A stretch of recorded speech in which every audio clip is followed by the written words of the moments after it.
mendidik anak terbaik untuk saat ini, bahkan ke pesantren, bukan tempat menampung karena kenakalan dia karena tidak bisa kita atur. Itu kita ubah. Jadi anak itu bahwasanya kita sadar kehidupan nyata itu ada, membentuk karakter dia ada di pesantren. Jadi feel-nya bikin abang tuh nyaman mbak awalnya ketika di situ. Apa seminggu 2 minggu adaptasi atau bakal lebih lama lagi adaptasi di pesantren? Saya ingat pas diantar tuh, posisi paling belakang. Paling belakang. Kalau bahasa Aceh itu tak boh mia, buang kucing. Iya. Jadi kita pindahin kucing, kita masukin dalam karung, biar dia nggak tahu jalan pulang. Oke. Jadi saya duduk belakang, penuh kasur, ya kan? Sampai emang betul saya tidak di mana tempatnya nih. Oke. Sehingga kalau saya mau pulang itu saya nggak tahu. Nggak tahu. Sampai segitu ya. Sampai segitu ya. Orang tua harus selektif untuk memilih pesantren untuk si anak, untuk mendidik karakter dia. Maka alhamdulillah saya bersyukur saya mendapatkan guru-guru yang luar biasa. Bahkan di tahap ketika saya mengambil arah saya ke depan gimana? Apakah duduk mondok udah segitu aja, end game-nya gitu aja, ataupun saya pengen di dunia luar yaitu di bisnis. Nah, kenapa namanya Guritno? Guritno itu akronim dari Gurita Lamno. Jadi biar unik dikit lah. Jadi ada diferensiasinya lah. Nah, ada diferensiasinya. Jadi Guritno itu gurita dari Gurita Lamno. Dari situlah terbangun ya namanya bisnis, kita dari nol. Kita perlu mengedukasikan bahwasanya gurita yang kita pakai di Guritno itu ngejamin gurih, empuk, ngangenin.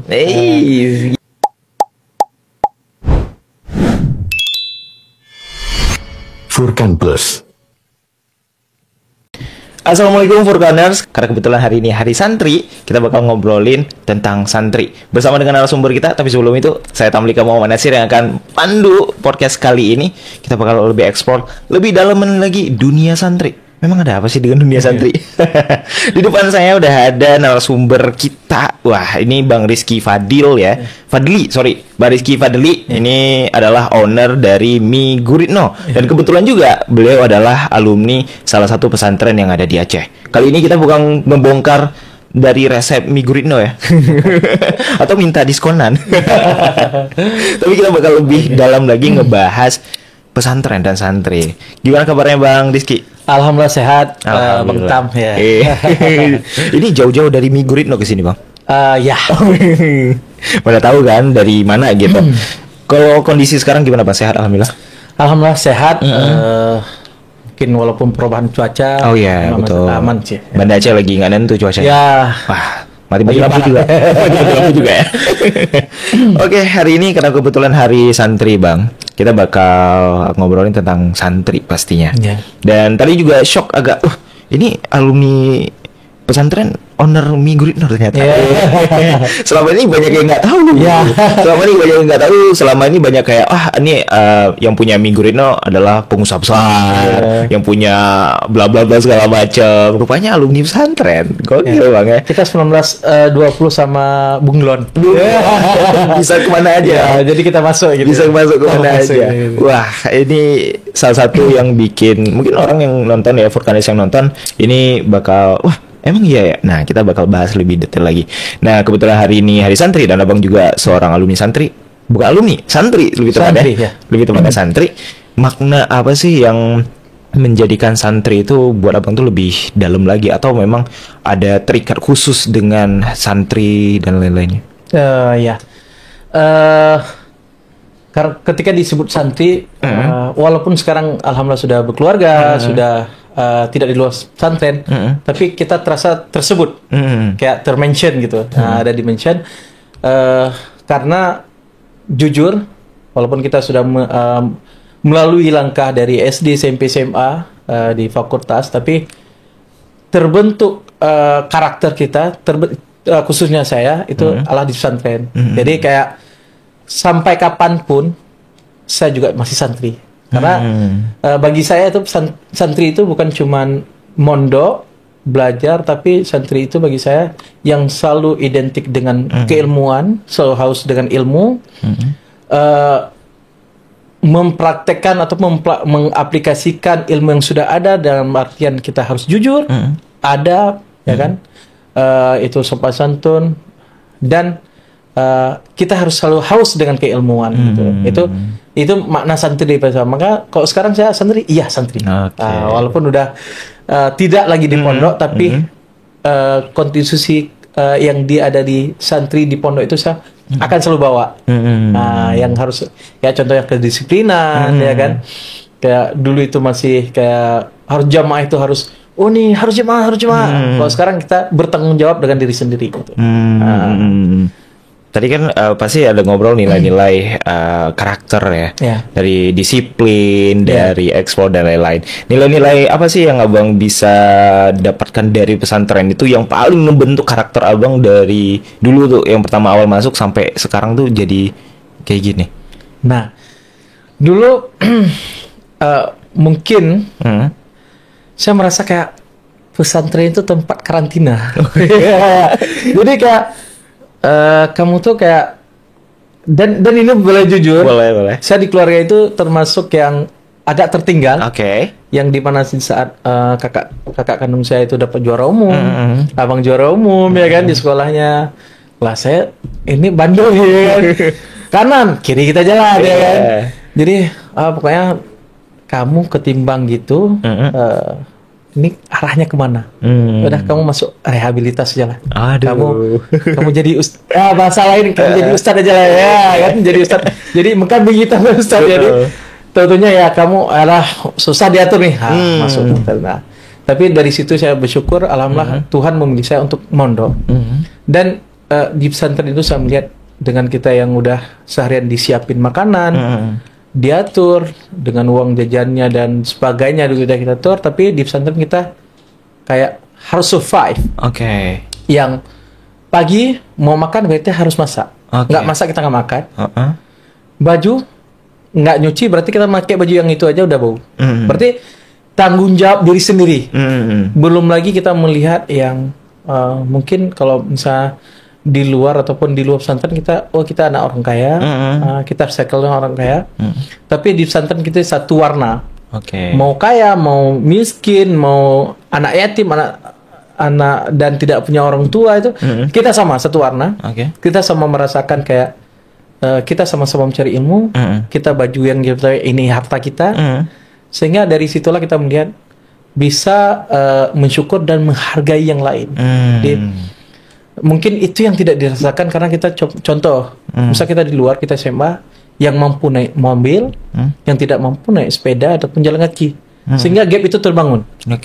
Namun yang kesederhanaan yang saya dapat emang ketulusan itu adalah di pesantren. Kayak kita satu warna nih, ini nggak ada anak pejabat, nggak ada ini, kita sama-sama menuju ilmu, kita mulai kayak ini kita sedang mencari arah, kemana arahnya. Itu kayak ngembang fondasi saya, kemana arah hidup saya sekarang. Ya kan? Dan mungkin yang saya terapkan itu, di mana saya di bumi dipijak, saya akan melakukan apa peraturan di tempat itu. Jadi kayak ini undang-undang di pesantren, saya lakukan undang-undang ini. Ketika saya di luar, saya lakukan undang-undang itu. Jadi kayak bertanggung jawab dengan diri sendiri dan harus menyelesaikan apa target yang kita gitu. Dan itu sangat mungkin itu yang membentuk karakter, membentuk yang fondasi, sehingga itu semua akan kita bawa di kehidupan nyata yang tidak lagi di pondok. Nah, tadi kan ngomongin yang di dalam pesantren ngebentuk disiplin, terus kalian juga membawa nilai yang keluar. Memang sejauh apa sih perbedaan ketika di dalam pesantren yang abang bersama-sama dengan teman, mungkin ya ada support sistemnya sama teman-teman. Kayak ya udah kalau kena satu kena semua bahasanya. Kalau bisa berjuang sama-sama kenapa harus sendiri gitu kan. Nah, ketika udah selesai kan istilahnya kita udah mencar lagi nih.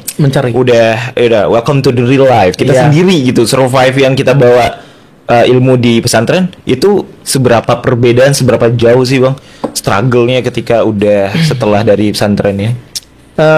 Saya mengakuin bahwasanya ikatan batin antara teman selama di pondok kurang lebih 8 tahun itu lebih kuat ketimbang teman main saya di sekolah, di universitas, itu lebih kuat emosionalnya. Contoh, kita ada musibah. Entah dari mana entah apa kesibukannya, mereka tetap hadir untuk mendampingi kita, menyemangati kita. Dan contohnya misalnya ada musibah meninggal, mereka tetap hadir. Jadi kita ada kesibukan masing-masing, tapi itu hadir dari hati kita. Nah, jadi kayak rasa kekeluargaan, kayak saling menungkupi. Termasuk sampai sekarang walaupun udah berapa tahun, 5 tahun kurang lebih yang tidak lagi mondok. Jadi mau apapun informasi kita tetap ambil Andi. Gitu. Jadi kita tetap ngikutin, kita tetap update. Gitu. Jadi bagaimana kondisi kawan-kawan kita sekarang, bagaimana kondisi yang masih tetap di pondok. Nah, jadi rasa kekeluargaan, rasa memiliki itu lebih tinggi. Jadi itu mungkin belum saya dapatkan di luar. Yang di luar kita selesai kuliah, gua. Malahan kita lebih kayak ketika kita mencapai hal yang sukses dalam artian duniawi, materi, bahkan yang ada apa? Saling pamer. Head on. Sehingga gap itu akan terbentuk. Walaupun kita satu kelas. Tapi yang saya harapkan, saya satu kelas. Alhamdulillah banyak kawan-kawan yang lebih dari saya. Dan ada juga kawan-kawan yang masih dia berbakti. Tapi kita tidak ada gap antar kita. Kita tetap merangkul. Kita satu kelas, satu naik. Jadi satu ketika dibotakin. Jadi itu masih kita rasakan itu. Karena ketika ketahuan kita main bola di luar pesantren, kita kena hukuman, kita sama-sama dibotakin, itu sama kita merasakan tanpa game. Jadi nggak ada itu yang katanya hedonisme, nggak ada itu dia sudah sukses, kita tetap satu. Kita tubuh yang satu. Maka ketika ada satu yang sakit, kita akan merasakan kesakitannya. Itu masih kita rasakan. Masih dirasakan ya. Luar biasa. Itu bisa dibilang dunia yang sekarang ini pertemanan itu kan banyak yang kayak kita berteman hanya ada keuntungannya. Ada benefitnya, ada benefitnya. Kayak misalnya kita berteman sama si A, si B gitu. Karena dia jago fotografi nih. Kita berteman nih. Jadi bisa nih ada yang motoin. Fotografi. Teman-teman, kita camping yuk. Gitu. Bawa kamera ya. Dia aja karena punya kameranya. Berarti kalau di pesantren yang abang selama ini dapetin enggak bakal kayak gitu. Enggak ya? Karena saya yakin setiap orang pasti ada kekurangan kelebihannya. Betul. Nah, jadi kalau dia tadi kita bawa karena dia pintar fotografer, bisa jadi yang kita bawa yang lain dia tidak jago fotografer, dia bisa masak, dia bisa nyiapin lainnya. Maka itu bisa melengkapi, saling nutupin. Jadi nggak ada tuh karena dia anak orang kaya, karena dia punya mobil, karena dia bisa fotografer, dia yang kita ajak selalu enggak. Jadi kita tetap melengkapi siapapun dia. Ada misalnya anggota kelas 25 orang ataupun 30 orang, tetap kita ikutin semua. Karena setiap orang pasti ada kelebihannya masing-masing. Berarti memang punya skill masing-masing. Kayak nih jago masak nih gitu. Rasa keluhan yang luar biasa itu bahkan ini sorry kita bilang kan saya udah kayak kemana-mana misalnya kayak udah misalnya keluar kota berjumpa dengan yang lain, kawan-kawan yang rame yang baru saya kenal. Tapi rasa keluarga itu saya merasa ini keluarga saya di pesantren. Ya, jadi nggak punya uang mudah, ya kan? Tapi nggak punya saudara itu sangat susah. Ya. Maka ketika misalnya saya ke suatu daerah, harus mampir ya. Ya harus mampir, disediain makanan kayak kita tidur. Itu tanpa misalnya kamu harus bayar, kamu itu nggak. Bahkan ini ada oleh-olehnya. Saya itu nggak dapat di universitas ya. Saya tidak dapatkan yang lebih rasa keluargaan. Ketika ada musuh langsung datang nyemangatin apa yang bisa saya bantu. Bukan kayak apa untungnya ke aku, nggak. Tapi apa yang saya bantu gitu. Berarti memang semangat santri itu dari dulu, dari yang pertama ngerasain masuk itu sampai sekarang juga masih terasa ya. Kemana pun abang datang ya kan, ada temen nih. Ada temen, ada keluarga. Ya nggak sih? Iya betul. Nah, di zaman sekarang ini kita tahu modern bang, udah penuh dengan sosial media. Dulu mungkin pesantren itu informasi yang ada di pesantren itu cuman mereka aja yang tahu. Hanya atau keluarga paling dekat itu keluarga, paling terluar itu keluarga yang mengetahui bagaimana dalamnya pesantren. Tapi kan sekarang sosial media nih udah serba wow sekali sekarang. Informasi dalam genggaman. Asli. Dan itu bisa hoax, bisa memang provokatif, bisa memang pengen distraksi apapun. Nah, semangat pesantren yang sekarang itu kan udah apa bisa bilang punya struggle yang berbeda. Karena ada kiri kanan, depan belakang, ya kan. Untuk menjaga semangat itu, terutama sebagai alumni pesantren nih, ya sebagai santri juga yang sekarang udah di luar, itu ngelihat kondisi sekarang itu apa yang harus kita lakukan, Bang? Jadi kayak ngecas bahwasanya kita harus semangat lagi. Apalagi kayak saya lebih sekarang lebih disibukkan ke dunia usaha bisnis. Salah satu caranya saya dengan maka pesantren saya itu alhamdulillah kan ada merekrut yang mereka sudah tidak lagi di pondok. Muhib bin Nana. Jadi kayak organisasi yang dibentuk dia yang jadi alumni. Yang kita masuk dalam organisasi itu supaya kenapa kita ada ikatan batin terus. Karena nanti ada pengajiannya, ada pertemuan, ada sharing dan sebagainya. Jadi ikatan dengan menjalin silaturahmi dan guru-guru, karena sadar kita manusia yang punya khilaf, mungkin salah jalan. Nah, ketika kita masih menjaga circle itu ada yang ngingetin. Contoh, kita terlalu jauh nih, masuk investor, arah kita udah hedon, arah kita udah salah. Nak, sini nak. Coba pikir, betul nggak jalan kamu yang lakukan? Jadi kayak ada yang ngingetin. Jadi kayak kita selesai pesantren, kita cut. Aku nggak mau tahu lagi itu kehidupan yang sebelumnya. Aku kehidupan baru itu jangan.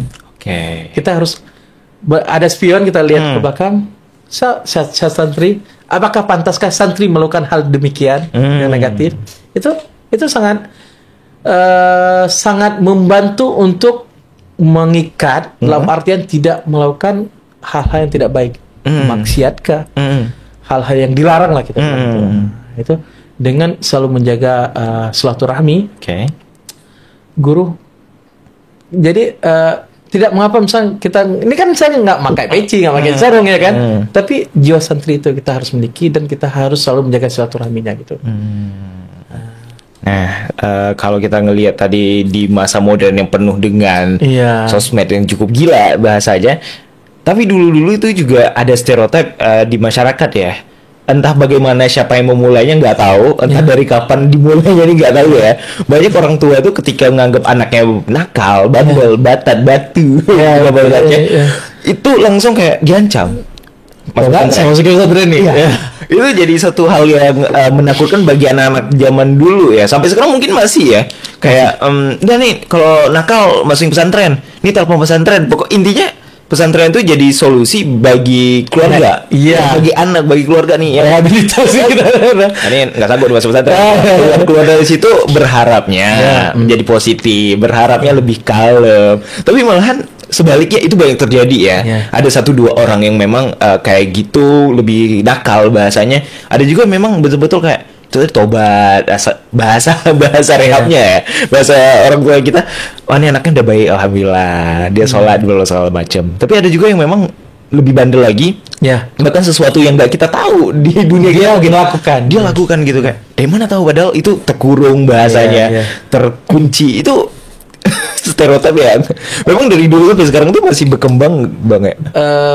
Bahkan sekarang lebih parah. Lebih parah. Bahkan lebih parah. Dan itu kayak yang kita ceritain tadi kayak itu yang jadi solusi buat orang tua ketika anak susah diatur. Jadi, bahkan itu harus kita ubah. Bahwa kita ubah mendidik anak terbaik untuk saat ini bahkan ke pesantren, bukan tempat menampung karena kenakalan dia karena tidak bisa kita atur. Itu kita ubah.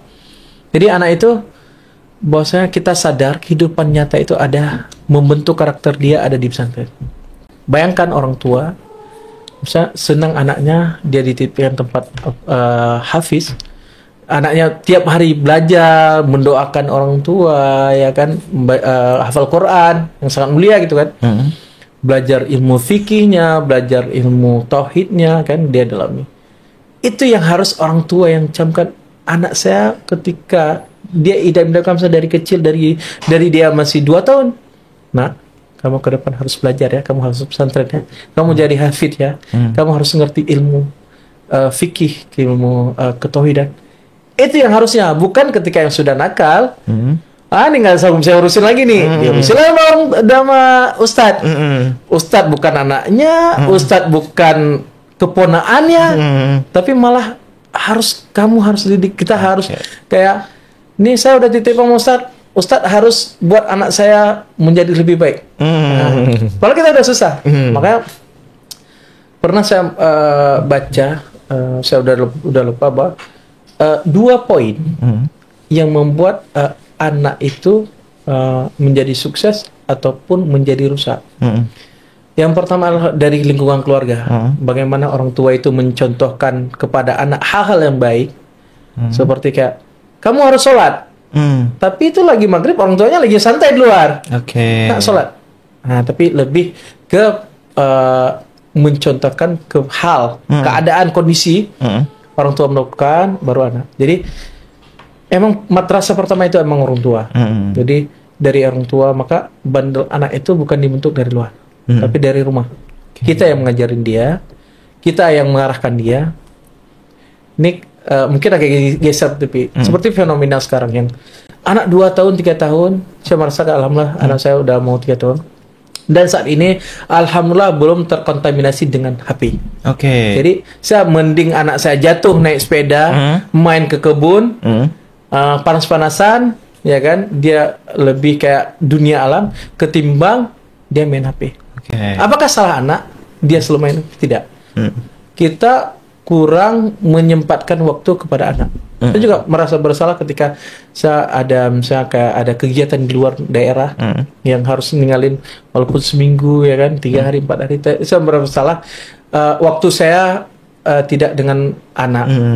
Jadi kenapa anak minta HP? Karena rewel dikit. Nih. Kita yang membentuk itu, bukan si anak nih yang nakal. Jadi itu yang pertama, keluarga. Karena dari keluarga mungkin jangan menyalahkan, tapi kita introspeksi dulu. Karena saya juga udah posisi jadi orang tua sekarang kan. Jadi mungkin itu yang saya lakukan, bukan anak yang nakal, tapi kita yang mendukung dia untuk nakal dengan hal-hal yang sedemikian. Yang kedua itu lingkungan. Maka jangan salahkan anak ketika nakal. Karena kenapa? Lingkungan dia, contoh anak sekolah SMP yang sekarang udah kenakalan remajanya, ya kan? Dengan keluar dia pagi-pagi pulang kadang-kadang malam. Benar. Berarti kita tidak bisa mengontrol.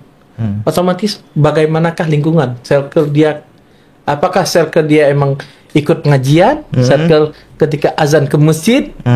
Apakah circle dia sopan santun? Dia mendengarkan orang tua? Ataupun malahan dia segera keluar. Di luar yang nauzubillah yang kita lihat. Apalagi sekarang yang udah narkoba, ya kan, kenakalan remaja lainnya. Kan itulah perlunya orang tua menyeleksi. Karena itu tugas orang tua. Jangan menyalahkan orang lain. Oh, anak saya bandel ini, kamu itu bandel. Enggak. Semua itu dari orang tua. Makanya saya berbicara itu, semoga aja anak saya bisa saya didik, bukan cuma ya kan. Amin. Jangan cuma ngomong aja. Kan kita nggak tahu, kita manusia. Benar. Tapi arahnya semoga anak saya sukses, anak saya itu belajar pesantren untuk menjadi bekal dia dunia akhirat gitu. Amin. Itu tadi sempat di-mention 3 tahun nggak pegang gadget, itu susah loh Bang. Susah banget. Susah. Karena gini. Tapi kita gini ngarahin. Nah, contoh misalnya kita bangun komunikasi. Karena kan kita itu juga kita masih ada gap. Kamu anak kecil loh. Itu yang salah menurut saya. Ketika kita membuat ada masukan, ada opini dari dia, kamu anak kecil. Anak malahi. Itu jangan. Karena disitulah ketika dia bercerita kita mendengar, maka dia public speaking akan terbangun. Dia akan sering bercerita, storytellingnya akan bangun. Ya. Jadi oh ya, kalau gini gimana loh? Nah, kita jadi ada pilihan lagi. Coba gini, jadi dia mikir lagi. Yang terjadi sekarang kayak apa kamu mana kecil? Kita lebih egois, lebih egois. Allah banyak kali bacot nih, banyak kali kamu musik aja nih, ganggu aja nih HP. Kita ngambil jalan pintas. Tanpa sadar dia untuk kita aja kan sering scroll. Maka lebih banyak. Bayangkan anak kecil yang tidak banyak tahu dia scroll. Dia akan mudah emosi, dia akan mudah termakan mental ya. So, kayak apa aja kayak nggak diturutin, wah meledak gitu maksudnya. Ya gitu. Makanya relevan dengan harusnya anak ini gimana ke pesantren. Kenapa saya bilang pesantren? Saya di akademisi juga. Sekarang lagi melanjutkan S2. Jadi kayak tempat yang terbaik untuk saat ini pesantren. Dalam artian pesantren harus selektif juga. Karena ada juga oknum ustadz menjual agama. Nah, jadi karena saya udah kurang lebih 8 tahun, gini track record ustadz. Gini di dunia akademisi. Jadi jangan menyalahkan lembaga tapi individunya. Makanya orang tua itu harus selektif juga. Jangan FOMO, pesantren ini lagi hype-nya, kita swap. Padahal harusnya lagi kita memilih ustadz yang beliau lebih soleh, lebih kefakihannya, lebih ilmunya lebih tinggi. Dia hafiz, tapi nggak ramai ke situ. Malah itu yang lebih mendidik. Jangan FOMO ikut-ikutan. Orang tua tempat yang terbaik untuk saat ini adalah pondok pesantren. Lingkungan terjaga, peraturan terjaga. Ya, gitulah. Siapa yang nggak senang misalnya lihat anaknya kan sholat tepat waktu, sholat tidak tinggal, sopan, diajarin ketika ada tamu, bukan sibuk main HP, tapi dia salam tamu, dia sopan. Nak minta tolong ambil minum untuk tamu, salam untuk tamu. Itu yang udah mulai hilang. Maka itu akan terbentuk sopan santunnya, menghargainya, tawaduk dia. Di pesantren yang saya lakukan. Ini guru saya. Bahkan saya tetap walaupun alhamdulillah sekarang punya karyawan, punya bisnis, saya adalah budak dari guru saya. Kalau tanpa guru, mungkin saya tidak tahu orang tua. Dalam artian saya tidak tahu cara berbakti kepada orang tua. Maka saya baru sadar ketika saya pesantren. Ini syurhat walaupun orang tua saya lihat ya celaka ya kan. Jadi ketika orang tua itu segan kepada anak, itu salah satu pembuka pintu durhaka kita kepada orang tua. Orang tua segan kepada anak, itu salah satu pintu kita akan durhaka kepada orang tua. Contoh, ketika orang tua mau nyuruh, kan ada anak misalnya A, B, C. Si A ini udah tiap hari disuruh, tapi disuruh juga walaupun ada B-C-nya. Ada anak kedua, ketiga. Tetapi anak pertama juga. Mungkin dia lebih nyaman dengan anak pertama, anak kedua sering membantah. Itu bahkan itu rasa segan orang tua aja menyuruh anaknya, itu jadi pembuka untuk kita durhaka pada orang tua. Maka di pesantren lah kita tahu bahwasanya itu orang tua kita, itu harus kita hargai apapun yang dikatakannya. Tanpa beliau, tanpa dia, ya kan, kita tidak apa-apanya. Itu aja orang tua. Guru, kalau misalnya tanpa guru kita nggak tahu ini hal, ini yang batil, ya kan? Ini salah, ini benar. Sehingga mau haram, mau halal kita sikat. Itulah tanpa guru. Ya kan gitu. Kurang lebih gitu. Ya, itu dunia pesantren yang distereotipkan. Nggak tahu dari mana, nggak tahu dari kapan. Kayak itu udah dari nenek-nenek cicit-cicit udah jauh sekali. Hal menakutkan kayak pesantren. Kita langsung kayak enggak ya. Aku nurut aja lah ketimbang masuk pesantren. Jadi baik. Tapi ada juga yang kayak rebel lah. Gitu. Santai gitu kan. Itu yang bikin kita tuh itu jadi stereotip ya. Apalagi di Aceh ini juga banyak ya pesantren ya. Di Banda ada, di seluruh kabupaten kota masih ada pesantren. Lebih dari 3. Minimal itu 3 pasti ada. Lebih dari 3 itu banyak dengan levelnya yang pesantren yang mungkin tahfiz, spesialisnya di tahfiz. Ada yang memang pesantren memang modern, ada yang pesantren yang memang lebih ke baca kitab full gitu kan. Terus ada yang memang banyak pesantren yang di dalamnya punya kurikulum yang luar biasa. Nah, kalau kita lihat lagi nih Bang, Kata dia bang sempat cerita kalau karena abang dimasukkan pesantren. Ya. Itu karena kan disuruh berarti bang. Disuruh. Itu pertama kali. Tahu nggak? Jadi saya ingat pas diantar dong, posisi paling belakang. Kalau bahasa Aceh itu tak bohmi ya. Buang kucing. Iya. Jadi kita pindahin kucing, kita masukin dalam karung. Biar dia nggak tahu jalan pulang. Oke. Jadi saya duduk belakang penuh kasur ya. Sampai emang betul saya tidak di mana tempatnya nih. Oke. Sehingga kalau saya mau pulang itu saya nggak tahu. Nggak tahu. Sampai segitu ya. Jadi emang itu seminggu 2 minggu sebulan ya kita tuh udah tahu ya. Jalan keluarnya udah tahu ya. Sampai segitu. Itu berarti feel pertama kali itu sebingung apa sih? Karena kan abang nggak tahu nih kan. Sebingung apa sih bang? Di mana gitu? Ini udah dibuang nih. Berarti feel-nya bikin abang tuh nyaman nggak awalnya ketika di situ? Apa seminggu 2 minggu adaptasi atau bakal lebih lama lagi adaptasi di pesantren? Ya minggu pertama itu kayak dibuang, nggak ada keluarga ya kan. Sedih lihat orang ya kan. Oke. Bahkan nggak pernah dijenguk. Jarang kali. Jadi orang tua ibu aja nggak tahu di mana lokasi Simsa, nggak pernah datang. Kelasnya asrama tuh. Jadi pas ada di nanti hari Jumat itu keluarga boleh menjenguk ya kan. Di posko nama Rizky Fadli ya di dalam harap ke posko karena ada tamu.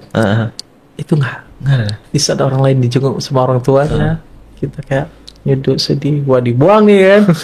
Udah kayak nakal-nakal dibuang, nggak ada orang tua ya kan. Kita makan apa deh, tidur ya kan. Nah itu pernah ngerasain.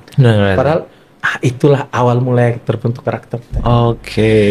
Di situ terbentuk kayak wah kayak ini harus ABC gitu. Gua harus bisa semuanya. Life skill harus jadi ya. Kalau memang nggak ada yang datangin, udah kita datangin orang kan. Dengan skill kita ya nggak sih kan? Bisa ada skill lagi. Iya. Skill kayak aku bantuin ya bawa oleh-oleh dari kampung ya. Pas di kamarnya makan rame-rame ya kan. Yang penting punya banyak kawan. Itu dari umur segitu berarti udah LDR dong sama orang tua. Udah LDR dengan orang tua, udah LDR juga dengan dunia luar bahasanya. Udah kita nggak ada komunikasi, kita nggak ada handphone. Namanya kan di pesantren. Betul. Nggak megang handphone. Berarti kita pure emang kehidupan kita dari kamar ke masjid ke atas ke balai lah pengajian. Itu aja prioritas. Ketika azan, ketika subuh, ketika tahajud itu aja. Tahajud ya kan. Habis itu sholat subuh naik ngaji, selesai ngaji sholat duha, tidur kailulah, tidur duha. Habis itu bangun untuk duhur lagi, siap duhur makan dan siap-siap untuk naik ngaji lagi. Asar siap-siap mandi dan naik lagi ke masjid. Gitu. Jadi rutinitasnya gitu-gitu aja. Gitu aja. Wah, berarti kan kita tahu tadi abang juga bilang di pesantren udah nggak ada handphone. Ya. Orang tua juga jarang datang. Dan abang nih selaku anak pesantren waktu itu tetap relate dengan dunia luar itu gimana sih bang? Misal ada berita-berita apa? Sesimpel lah misal kita lagi suka bola gitu kan. Tim favorit kita kalah atau itu kita nggak tahu sama sekali. Udah ada transfer pemain gitu misalnya. Tanpa sadar, disitulah kita terlatih untuk membaca.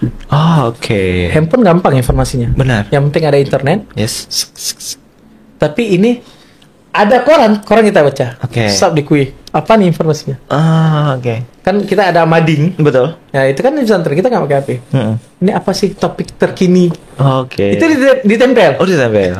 Itu bedanya kita mengenyam informasi yang real, yang udah punya riset. Yang kalau di handphone kan kita nggak bisa selektif nih. Benar. Apakah hoax? Apakah ini?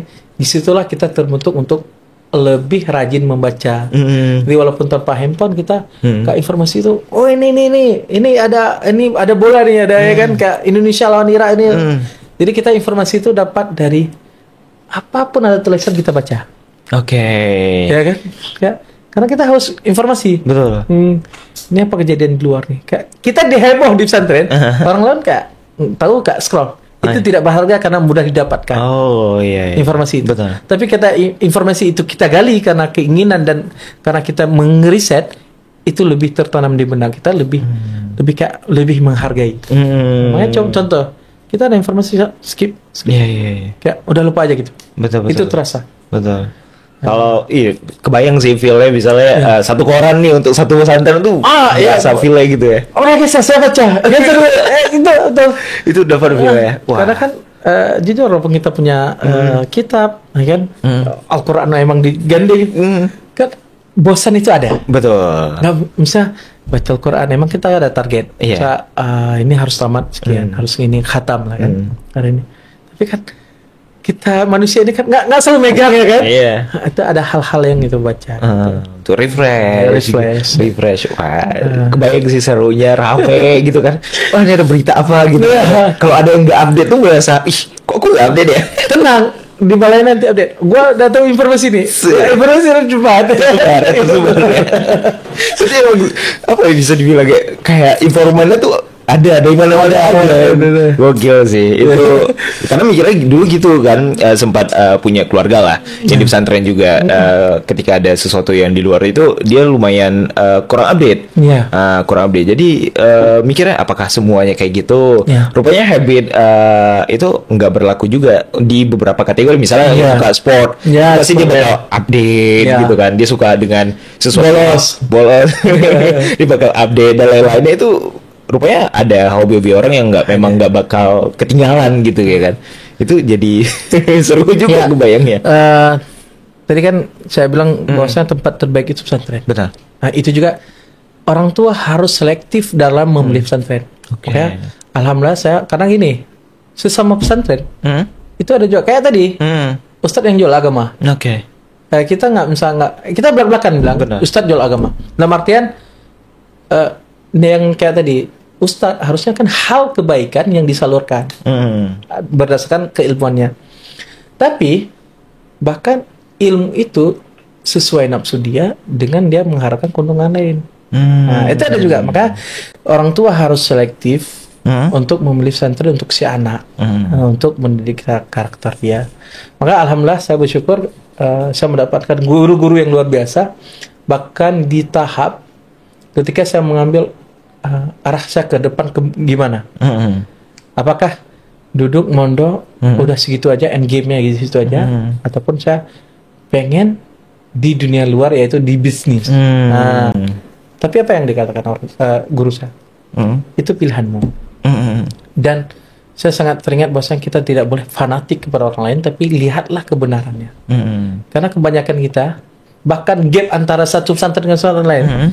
Kalau bukan guru saya yang katakan, saya tidak percaya. Nah, itu yang bahaya. Oke, itu terjadi, Bang. Terjadi. Harusnya berdasarkan referensi inilah yang benar. Kita ngikutin. Yang salah kita bahas salah, yang benar kita bilang benar. Makanya di posisi lain saya alhamdulillah mendapatkan guru yang beliau sudah keilmuan luar biasa. Dan beliau tidak membatasi kamu harus cari ilmu ke saya saja, tidak. Carilah ilmu seluas-luasnya. Namun kamu jangan lupakan bahwasanya kamu santri. Jangan salah arah. Ketika salah arah ada rujukannya. Nah, jadi kayak saya salah langkah. Ustaz, tolong tegur saya ketika saya salah. Tolong nasihatin saya. Nah, itulah perlunya ada guru. Karena kalau seseorang nggak punya guru, setanlah gurunya kan. Nah, jadi itu walaupun saya pernah mengenyam pendidikan di pesantren, berbisnis di dunia luar yang hitam gitu kan. Di dia bisnis ada yang sering kita bilang money laundry, ada yang apapun cara jual agama ya kan. Kita singgung terus ya kan. Jadi kayak bagi-bagi uang, bagi-bagi sedekah, ya kan. Nanti pokoknya pas ke masjid, jadi branding personal ya. Tanpa sadar kita, jadi yang orang akan follow kita, akan ngikutin kita, tapi kayak kita ada niat yang lain. Jadi ada hal-hal yang lain. Maka kembali lagi perlu selektif, memilih guru yang benar, arah yang benar, yang dalam artian dia punya sanad yang bagus. Karena yang CPS tidak punya sanad. Sanadnya nanti iblis. Jadi salah tapi tidak mengetahui bahwasanya itu salah, itu yang capek. Itu iya benar. Tadi udah di-mention lagi kalau abang pengennya dunia bisnis atau dunia santri atau akademisi ya. Itu awal mikir atau kepengennya tuh kan biasa kita santri nih, oh pengen jadi ustadz, oh pengen jadi ulama, oh pengen kita terbang ke Kairo, pengen Libya, Mesir, ya kan, atau Madinah, itu jadi destinasi utama lah bagi santri ketika pertama masuk. Wah, aku pengen ke Timur Tengah nih. Aku pengen jadi Ustadz A B C D E gitu. Idola kita nih ini kita pengen ke sana ini nih. Jadi ya udah dapat tujuan. Itu abang pertama kali masuk ke pesantren udah ada kayak gitu atau memang ngeraba-raba dulu deh dapetin yang cocok. Oh ternyata pengennya ke bisnis. Sebenarnya lebih kayak tadi tempat rehabilitas. Jadi ke situ kita tetap, kalau pribadi saya meraba. Tapi kembali lagi prinsip saya di mana tempat itu saya ngikutin peraturannya. Jadi kayak kita rule-nya, jadwalnya jam segini ngaji, jam segini turun, jam segini berarti kita tidur, jam segini kita jamaah, jam segini kita ngaji lagi. Itu saya ikut lah. Karena kenapa? Saya tidak tahu arah, tapi saya mengikuti alur. Jadi itu pertama. Sehingga nanti kan kita nampak nih, kita kesalahan kita tidak melihat kelebihan diri sendiri dan kekurangan sendiri. Sehingga kita punya jati diri kita belum dapat. Arah hidup saya kemana? Saya hebat, misalnya kelebihan saya di mana? Itu kebanyakan sehingga kita masih meraba-raba. Karena saya dari SMP sudah ngelihat, sudah bisnis, bisa lah kita katakan bisnis, berdagang lah. Karena gini, beda bisnis dan dagang menurut saya itu, kalau dagang hari ini kita jualan, ya kita dapat uang, nggak jualan nggak dapat uang. Tapi kalau misalnya bisnis kita ada manajemen, kita punya manajer, supervisor, yang bagian HR, HRD kan, bagian head koki, itu kita atur manajemen walaupun misalnya kita podcast tapi uangnya jalan. Nah itu masalah kita. Gitu. Jadi itu beda dagang dan bisnis. Jadi karena jiwa saya emang, saya dari kecil lihat uang ya kan, lihat ke pasar nih uang, hitung uang, ada uang, ya kan. Jadi kayak terbentuk kayak dari SMP saya pernah jualan es batu, es lilin. Malam ikat es lilin sama orang tua. Paginya bawa pulang sekolah, orang pulang itu aja, saya pulang bawa uang. Kan? Jadi setiap jinjing itu bawa ke ibu kantin, nanti dititip, pulangnya misalnya 1.000, kembaliin 800 rupiah.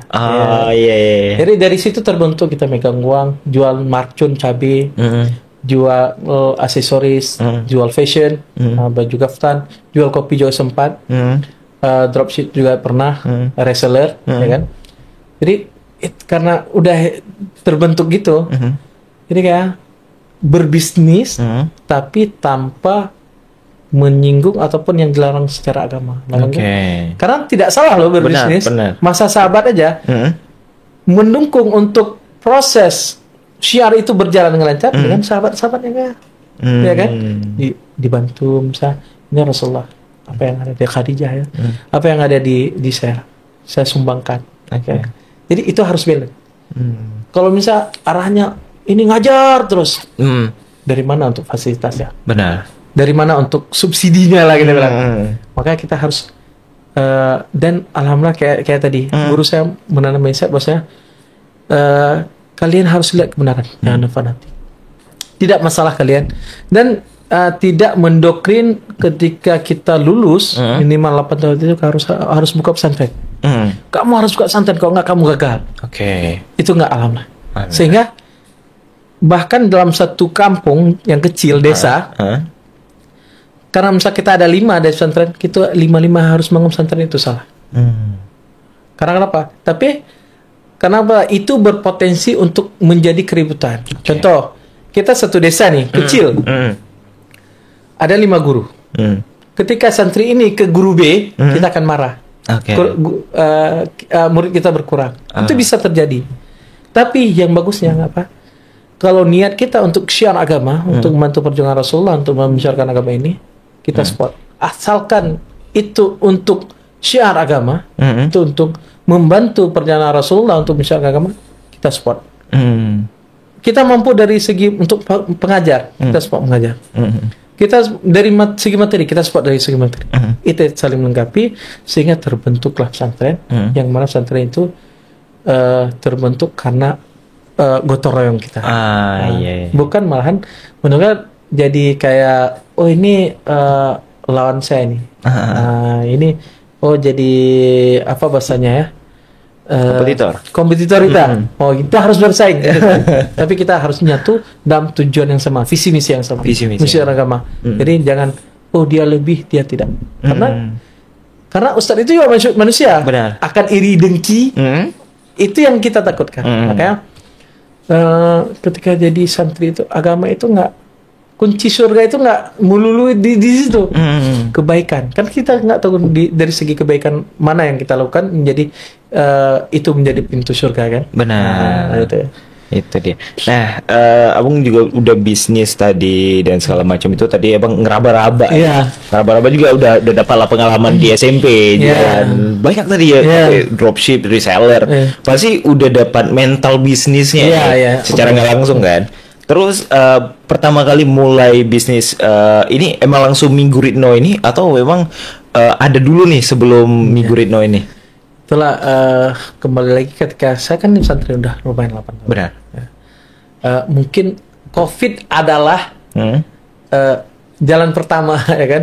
Karena ketika COVID saya tidak boleh kembali ke pesantren karena kan masa itu kalau misalnya sudah di luar pondok pesantren tidak boleh masuk. Karena jadinya kayak dia yang bawa virusnya nih.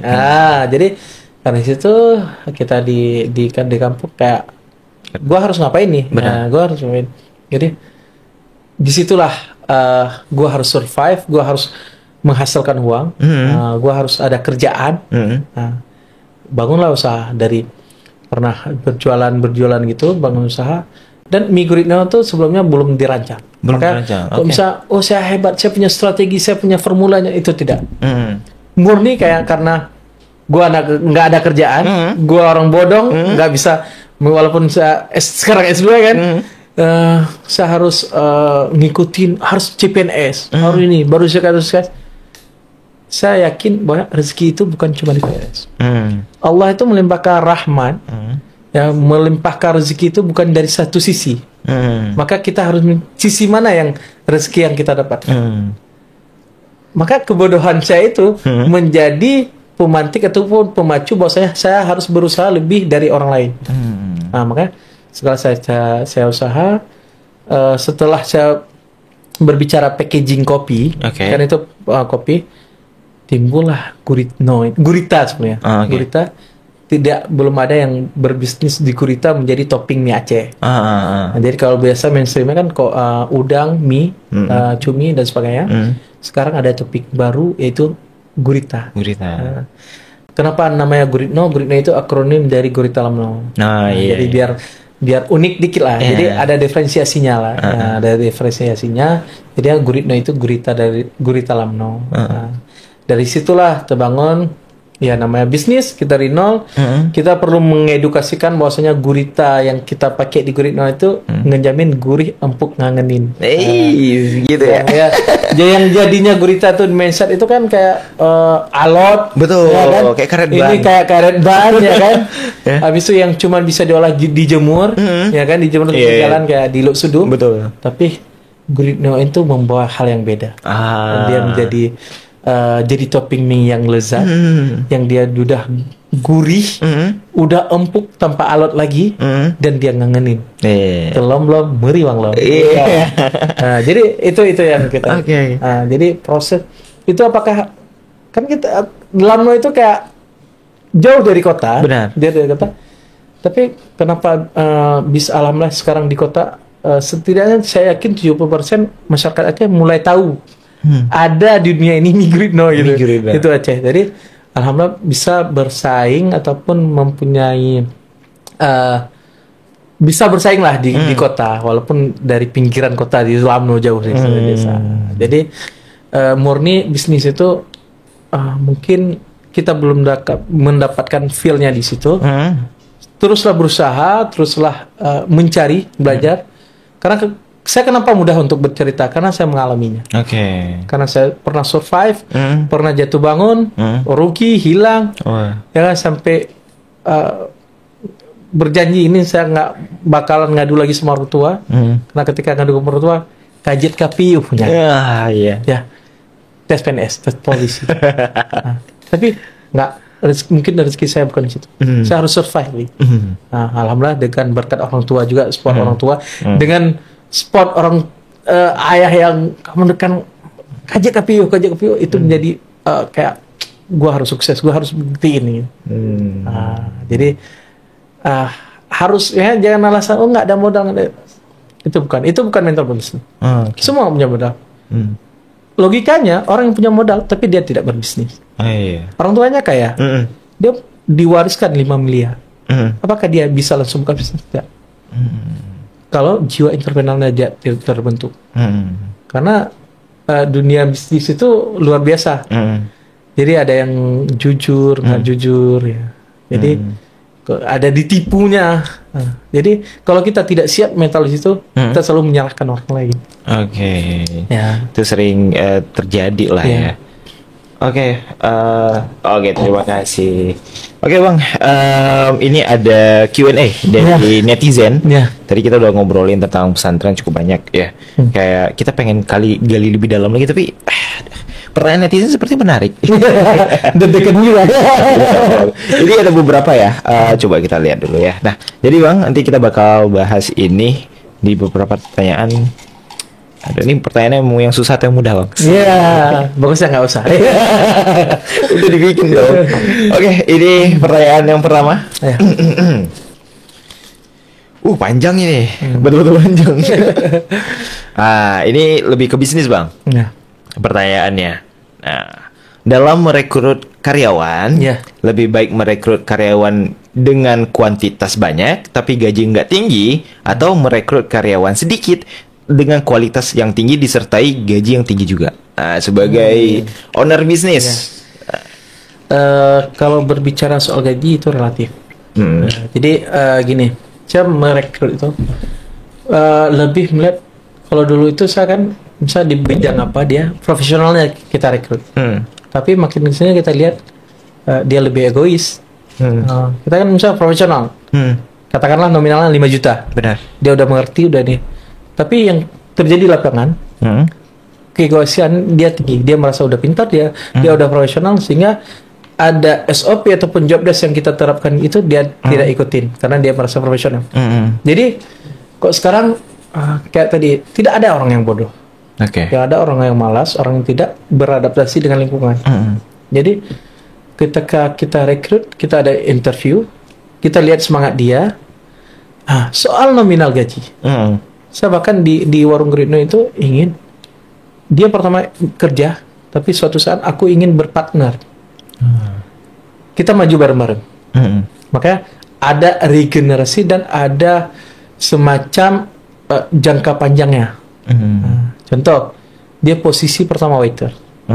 Ketika waiter dia masuk ke bar ataupun dapur, ke kitchen, dia jadi asisten kitchen. Itu kan dia karir dia berbeda-beda. Itu dia pelan-pelan. Harusnya misalnya dari 2 juta, dari 2,5 juta jadi 3 juta, dia gituin. Jadi koki, jadi head koki, itu beda-beda. Sehingga berakhirnya mereka berbisnis dalam artian dia punya saham di warung Guritno. Contoh kita buka di Melabu. Kamu sudah lama di Guritno, kamu sudah mengetahui SOP luar masuknya Guritno. Kamu kelola ini, kamu dapat saham, kamu dapat persen. Jadi nggak cuman tokinya aja kayak gitu. Tapi mereka juga punya saham, punya rasa memiliki. Jadi suatu saat mereka sudah tua, area itu dia yang kelola, dia punya saham. Semakin penjualan tinggi, semakin banyak dia yang dia dapatkan. Jadi soal gaji itu kayak relatif. Benar. Kita bisa, insya Allah mampu menggaji dia satu orang 10 juta. Tapi apakah maksimal? Apakah rasa memiliki dia dengan warung Guritno itu ada? Karena kan yang susah itu dia kerja, tapi dia merasa dia memiliki, sehingga dia menjaga seperti milik sendiri. Makanya soal gaji itu ya relatif, dan kita pengen ada jenjang karirnya. Nah, gitu. Berarti relatif ya. Dan kita pengennya maju sama-sama. Nah, jangan jadi kapitalis. Nah, itu kapitalis kan bahaya, dia memperkaya diri sendiri. Itu perlu kondisinya pesantren lagi. Oke. Next question. Ini nggak tahu nih berapa nih, banyak nih Bang pertanyaannya. Nggak selesai nih. Oke, panjang juga. Ini netizen sangat luar biasa. Tolong ya. Saya punya usaha kecil-kecilan. Dan mulai kewalahan sendirian. Saya merasa butuh merekrut 1 atau 2 karyawan, tapi masih ragu karena keterbatasan tempat dan sulit mendapat karyawan yang bisa dipercaya. Gimana Abang solusinya? Jangan jadi one man show. One man show. Semua dikerjakan sendiri itu jangan. Saya pintar mencari orang pintar. Mungkin itu. Jadi manajer saya itu S2. Duluan dia S2. Jadi ketika saya hal yang kekurangan saya tidak suka dengan hal yang kecil, ngetik buat laporan. Saya tidak suka, tapi saya harus mengerti selaku owner. Ketika itu kita lakukan semua, maka usaha itu akan susah berkembang. Namun, ketika kita lihat, oh ini dapat profitnya bagus nih, misal trafficnya bagus, penjualan tambah banyak, apakah yang harus kita lakukan? Kita harus menduplikasikan kegiatan kita. Yang tadinya kita produksi sendiri. Ketika permintaan banyak, kita tidak sanggup. Supaya kita berkembang, itulah kita buat struktur. Kita buat struktur itu, saya suka owner. Siapa yang bagian produksi? Sebagian, siapa yang bagi stok? Stok name-nya siapa? Kita bangun itu. Supaya apa kan? Ketika ada permintaan banyak, kita bisa sanggup nge-handle. Ketika kita kayak tadi one man show, kita semua kita jadi marketingnya, kita jadi produksinya, kita kapan sempat podcast di Forecast betul. Jadi itu harus kita aplikasi. Caranya gimana? Apakah bisnis itu harus autopilot? Nah, ada waktunya. Ada waktunya. Jadi kenapa kita harus turun? Supaya kita tahu. Contoh, saya di dapur, saya kan nggak pegang lagi dapur. Asap aja saya tahu baunya nih. Ini apinya terlalu ini dia overheat. Jadi kayak ini minyak nggak ditutup, ini apinya terlalu over, jadi membuat mie itu kayak ada rasa bahasa Aceh penget. Nah ya kan dia ada bau asapnya. Habis itu kenapa dia nggak balance, nggak mix mie sama kuah? Itu ada hierarki yang tidak dia lakukan. Ya kan? Ataupun dalam proses buat bumbu, racikan bumbunya, kita kan ada udah 22 resep bumbu itu kan saya ngeracik. Jadi ada hierarkinya. Jadi urutan pertama cabai, urutan kedua ini, urutan ketiga. Itu harus dilakukan. Kalau tidak, pernah kejadian. Kayak ketika saya ke rumah produksi,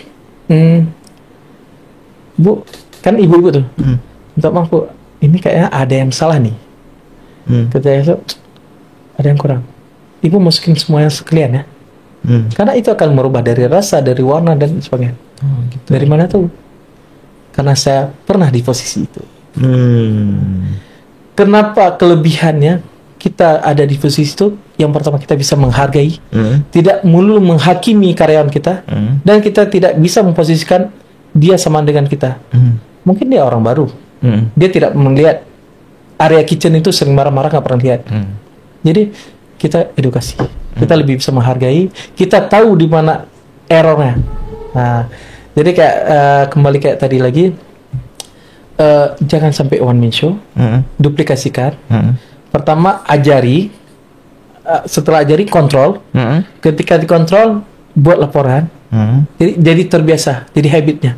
Nah, jadi kalau masih sendiri, pokoknya nggak bisa orang, tidak. Itu hanya keegoisan kita aja. Keegoisan. Dan jangan takut mengajari orang lain, karena itu menjadi amal jariah kita. Nah, jangan kayak dia kompetitor dia, kita jangan kasih bisnis. Tidak. Jangan menganggap orang lain itu kompetitor. Bahkan mungkin dia ada anak di pesantren. Dia berjuang untuk keluarga juga. Benar. Kita juga berkeluarga. Kan kita orang Islam. Jangan melihat orang itu jadi musuh, sehingga ngejat sana, memfitnah sana. Tapi kita keluarga. Kita saling mahu. Mana tahu nanti kita minta bantu sama dia. Itu harus ada prinsip itu. Jadi yang kalian, ini kompetitor saya nih, ini yang kita sikat nih, kita tutupin nih, kita batasi dia. Jangan. Ketika kita mendahului duri di jalan, belum tentu dia yang lewat, kadang mungkin kita yang akan musibah. Makanya buat jalan lurus, mungkin nggak kita, mungkin generasi kita. Dan taburkan kebaikan, mungkin suatu saat akan kita panen itu kebaikan tersebut. Makanya jangan sampai one man show, buat struktur, buat manajemen gitu. Duplikasikan ke karyawan lain. Kita bisa memikirkan visi misi yang lebih jauh. Kayak ini kita kayak saya lagi sekarang lagi investasi dari pukul ke atas. Dalam artian aku harus belajar lagi ini.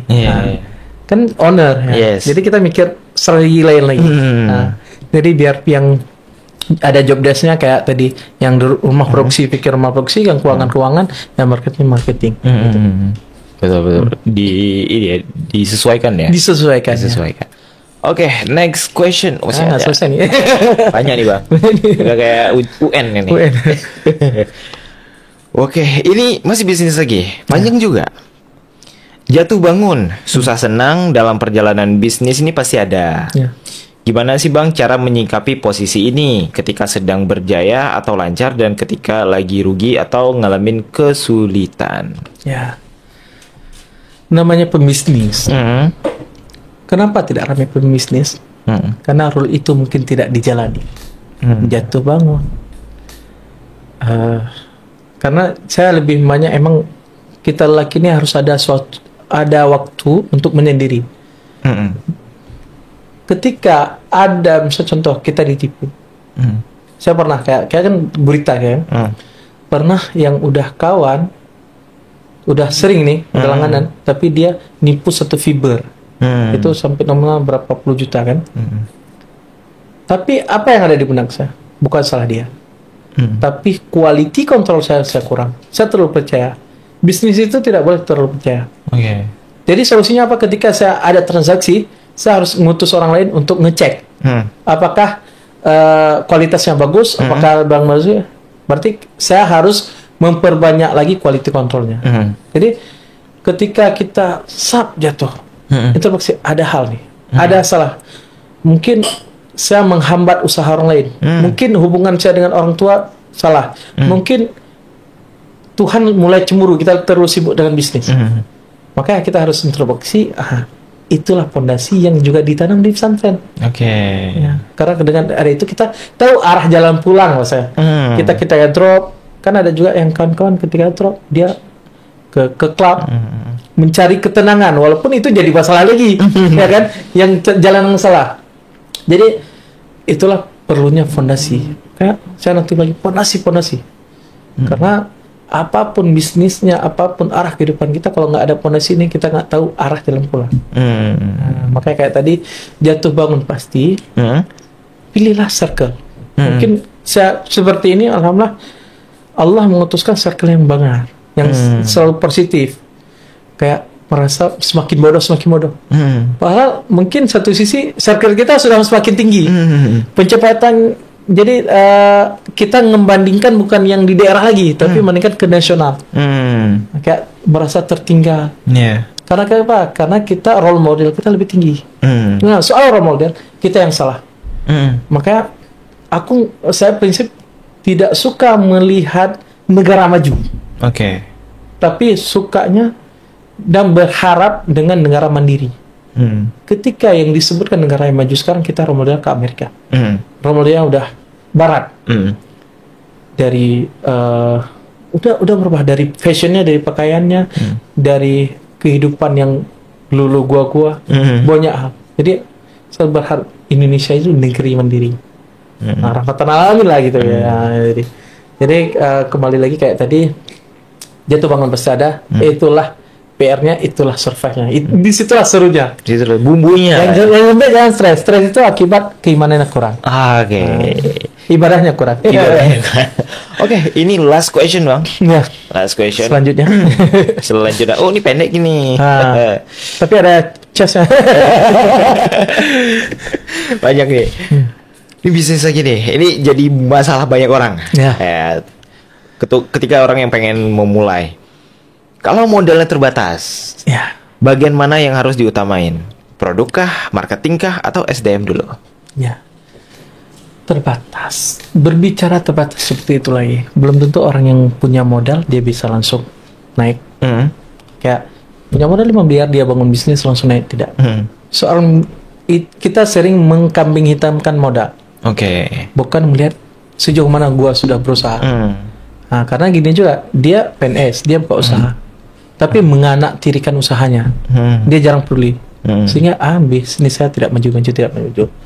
Nah, soal tadi, bagaimana dahulu kita produk. Karena Kalau di produk urutannya harus ngangenin duluan. Contoh, sehebat apapun marketing, apabila itu tidak repeat order, tidak ngangenin dalam artian kayak kalau di gurit itu tulam-tulam meriwang-lam itu nggak dapat, tulam-tulam itu nagih itu nggak dapat, itu walaupun sehebat apapun siapapun yang mempromosikan marketingnya supaya hebat pun, dia tetap akan tidak balik. Maka kita harus fokus di produksi, kita harus gramasi apa yang kita pakai bahan-bahannya. Emang harus higienisnya, harus halalnya, kembali lagi harus halal, harus bagus. Yang kita doakan, yang kita jual adalah menjadi obat bagi dia. Jadi kayak fokus ke produknya dulu. Ketika produk ada siap, maka kita lebih memikirkan bisnis jangka panjang. Ketika produknya siap, marketing itu akan jalan. Marketing paling terbaik itu adalah testimoni dari pelanggan yang sudah lakukan kepada kawannya. Enak lah mikir cobain. Itu lebih yakin ketimbang social media FVP. Karena FVP itu belum tentu terkenal, rame, viral itu belum tentu menjamin omset kita stabil.